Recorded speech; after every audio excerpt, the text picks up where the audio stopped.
Whoa, this is the Illusion reporting from somewhere on Spaceship Earth. I'm up here at Rainbow Mountain killing a little time today, so I figured let's take a look at the surfboard quiver because I'm fully stocked up. All my boards are in super good shape, and I figured I'd let you know what I got because I want to know what I got. So first off, I got this Marty Allen 6'4" pintail. This thing's pretty radical. It's a good board, man.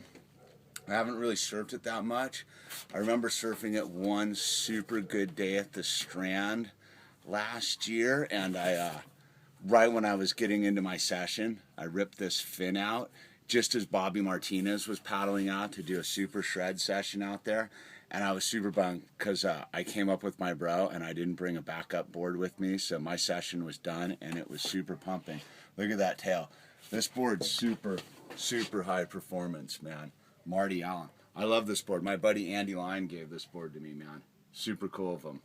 It was actually shaped for him right there, too. 6'4", 19 1/4, 2 5/8. And then this is kind of rad. This has been in a couple. This is my MR twin fin, but I kept. This is like one of the best boards I've had. But I got it turned into a quad because I kept ripping out the twin fin, man, because that's one of the weaknesses with these reissues is they have a real weak glass job on the fin. So I ripped it. The first time I rode it for like 3 years, flawless, all the time. This board work is insane. No wonder Mark Richards was world champion, because this thing is super advanced technology even nowadays. But anyway, the fin kept ripping out, and I got it fixed a couple times, and I was like, you know what? I was just about to throw this in the dumpster when I moved, and I was like, how about I just get the one fin remaining cut off, and it turned into a 4-pack. And I have yet to ride it yet. It doesn't even have wax on it yet, but I'm pretty excited to do the 4-fin thing.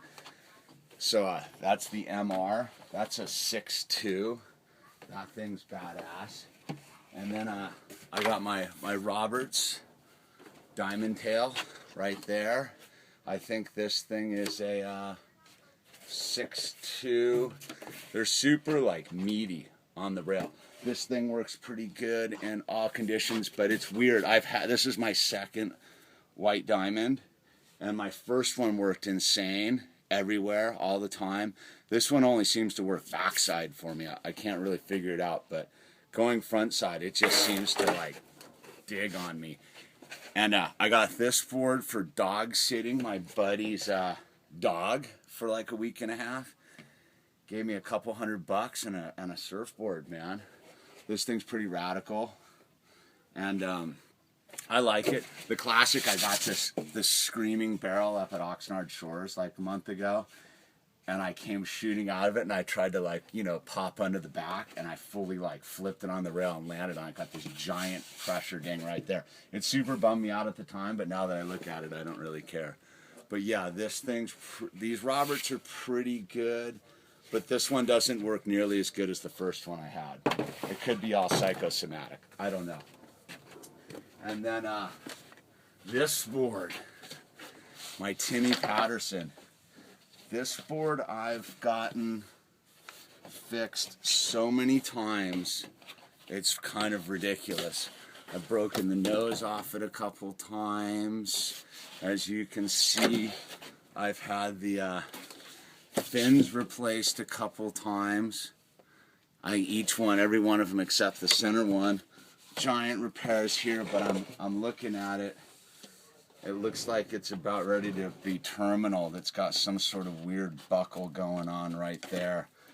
Last time I was surfing it was at the Strand like 3 weeks ago or a month ago, and it was pretty heavy, but it looks like it's on its last leg. I've had this board like 5 years. This board's got kind of a cool story. I was riding the MR, right? The MR was the last board I had, and I ripped the fin out. And I'd just gotten sober, and my buddy Scott Minkler I ran into was like, I didn't have a board. He's like, I got a board for you, man. I was like, I don't got any money. He's like, dude, payment plan. Don't even sweat it. So I made a payment plan, and this board has worked so good for me. Look at that cheesy repair job I did on the fly the other day. This board's worked so good for me. I'm sad to see that it's on its last leg right there, but I'm gonna go pull into some barrels on it till it does break, because this board's rad. It turns super good. Huh. Oh well. But yeah, this board's super special to me. It's kind of got like sentimental value to me. And then this board is a 6.0. It's got that thumbtail deal on it. I've only ridden it a couple times, and every time I ride it, I end up duck diving into super shallow PDS and like breaking the nose. I think I broke the nose twice. I've ridden it twice.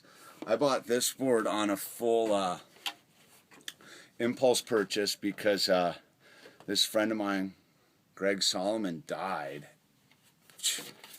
because they were avoiding a rock on the road and rolled their car. And I realized that, you know, life's short, and I was fully like hoarding money.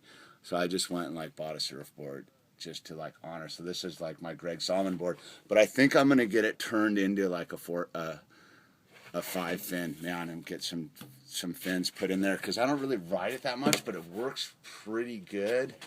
I mean, it's 2 3/8. I'm like 2.5 guy. So I don't know, you know, whatever. It's a rad board. It's the Wheatley. And then here's my Tim Ryan. He's our local shaper, sort of a Malibu hero. This is a board of his I picked up, I think on the used rack somewhere. It's like a 6.4 swallowtail with glass ends. I've ridden this board not that many times. I kind of keep it as a backup board. But the couple times I've ridden it, it's worked really good. I do remember getting a super rad barrel at Westward Beach on this thing. Full drainer. It kind of came with a cool sticker on it. You gotta love it. But yeah, this thing's rad. I just never ride it that much. It just sort of sits in the backup pile, man. But you know, it's one of those. I got it for a rainy day. I guess when the Timmy Patterson there breaks down. Now this board's a classic here. This is a 610. Look at the paint job on that thing. So I got this board as a board to go down to Chile with the other year, and I've only ridden it Punta Lobos once. It's got carbon fiber glass-ons, and I've literally only ridden this board once in my life. It worked pretty good. You know, the surf never really gets big. It's got a Hawaiian glass job. I mean, thing's gnarly, dude. I hang on to it. It's a little high profile for me with the flames and the whole thing. I don't like to stand out too much. It gets you in trouble, but it's a real surfboard.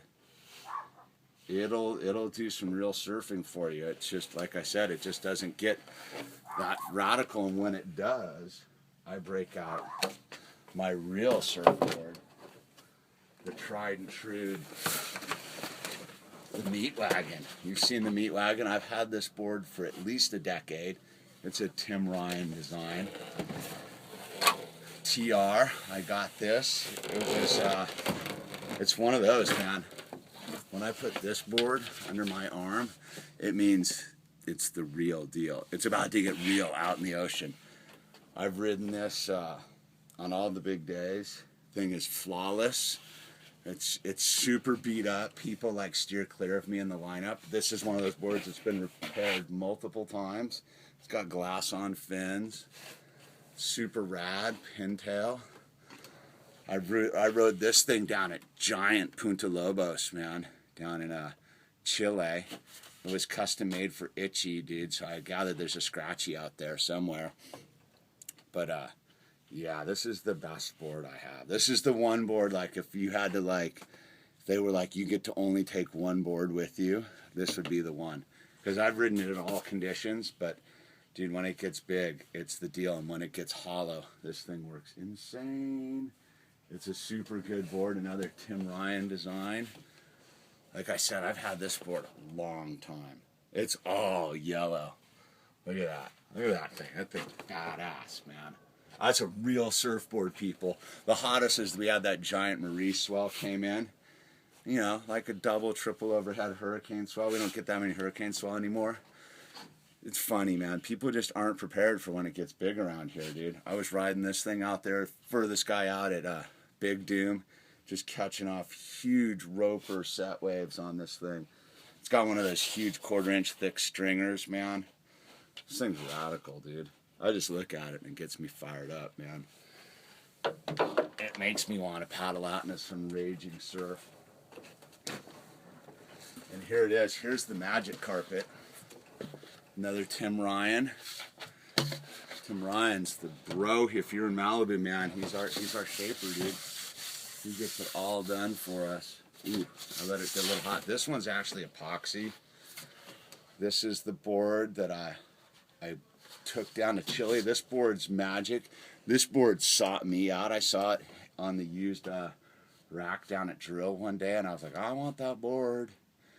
And a year later, it came to me via a weird set of circumstances, which would probably make its own video. And it's been my board ever since. This thing is the magic carpet, man. It's 3 inches thick, dude.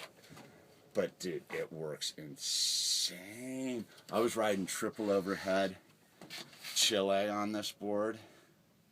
And it handles everything, man. From big surf to small surf, and it loves to get in the tube. There was like 3 days when Punta Lobos was just reeling, barreling point break, and this thing was just chasing down barrels. Magic carpet right there. Pretty excited about it. And we're saving the new board for last. I don't buy too many brand new boards, but I bought this. I got a custom shaped Tim Ryan finally. Took me 25 years to actually get one from him. But that's our boy TR, man. So yeah, I got this one. This is my first actually ordered 5-fin design, which has got me all fired up. It's hot. I had this Astro deck. It's been sitting, I've had it for like 15 years, man. I finally applied it to a board. This thing's super sick. Look at that board. Look at the rails on that, man. When you're standing on the side of that PCH looking at the surf, this is the board you break out and like check rails and like pretend to be like a real surfer. Like, I don't even know if I'm gonna put this thing in the water. I might just keep it in my car to break out and be like, dude, I'm a surfer, bro. Check me out, man. I got a board. I'm checking the rails, dude. Thing's badass. But yeah, I'm pretty excited to wax this thing up and get it into some real surf. But I'm kind of, you know, saving this one for a pumping day, dude, because I don't break out a brand new board on crappy surf. No way, man. That's just like, fail. I'm going to wait till there's some pumping surf, break this thing out and get real. Slap in either the 4-pack or the thruster setup and go shred. Pretty excited. So that's my quiver, locking in at 10 boards. Looks like it might be 9 real soon here, but kind of sad to see that the Patterson has a buckle in it, man. Oh well. But yeah, I'm feeling pretty good about my quiver. Kind of fired up about this winter, dude. I got a brand new suit. 4.5 that's just ready to rock and roll with a hood, dude. Like, bring it on, man. Bring it on. Super fired up. So anyway, this is the Illusion surfboard video. Yeah. Hope you're living the high frequency dream.